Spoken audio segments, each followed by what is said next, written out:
Hello everyone, welcome back to my channel my journey. आज मैं आपको समझाने वाला हूँ ट्रांसमिशन ऑफ नाउ इम्पल्स।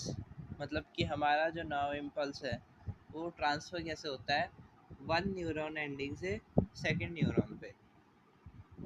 तो क्या होता है जब हमारा नाउ इम्पल्स आता है डेंड्राइट से। हमारा डेंड्राइट जो होता है सेल बॉडी की तरफ हमारा नाउ इम्पल्स भेजता है। याद रखिएगा, डेंड्राइट सेल बॉडी की तरफ नाउ इम्पल्स भेजता है। ये पीवाईक्यू भी आया है आपका नीट में। फिर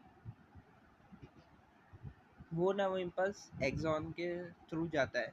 एक्सॉन एक लॉन्ग फाइबर होता है जो ब्रांच, जिसका डिस्टल टर्मिनल एंड जो होता है वो ब्रांच्ड होता है, जिसको हम साइनेप्टिक नोब कहते हैं। साइनेप्टिक नोब में साइनेप्टिक वेसिकल्स होते हैं और जिसके अंदर हमारे न्यूरोट्रांसमीटर या साइनेप्टिकल फ्लूइड होता है, दोनों भी कह सकते हैं उसको।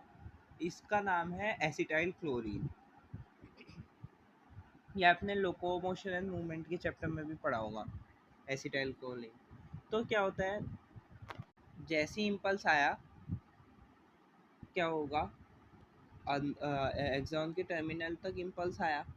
जैसे ही इम्पल्स आया एक्सॉन के टर्मिनल में कैल्शियम 2+ आयन के चैनल्स होते हैं। याद रखिएगा, कैल्शियम 2+ आयन के चैनल्स होते हैं। जैसे ही इम्पल्स आया स्टिमुलस जनरेट होगा। स्टिमुलस जनरेट हुआ तो जो वो चैनल है वो खुल जाएंगे। जैसे ही चैनल खुले कैल्शियम 2+ आयन रिलीज होगा और वो साइनेप्टिक वेसाइकल को एक तरह से बाइंड करवा देगा प्लाज्मा मेम्ब्रेन से।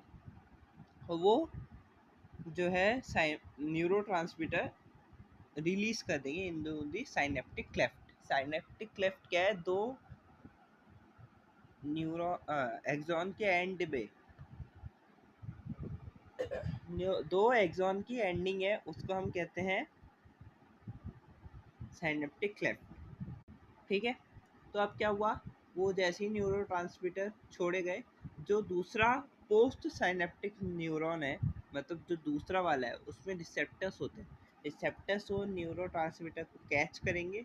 जैसे ही उन्होंने उसको कैच किया आयन चेम्बर खुल जाएंगे। आयन चेम्बर्स खुले तो हमारा एक नया पोटेंशियल जनरेट हो जाता है और फिर वो आगे ऐसे ही चलता रहता है। तो होप आपको समझ आया होगा। बहुत ही आसान टॉपिक है, लेकिन नीट में ज़रूर से ज़रूर इस चैप्टर से एक क्वेश्चन तो आता है। तो अगर आपको कोई डाउट हो तो आप मेरे से पूछ सकते हैं। मैं जल्दी ही कंडक्शन और जनरेशन ऑफ नाउ इम्पल्स लाने वाला हूँ। वो थोड़ा बड़ा टॉपिक है तो लिख के समझाना पड़ेगा। तो होप आपको ये समझ आएगा। If you like this, like share and subscribe. Bye, keep studying.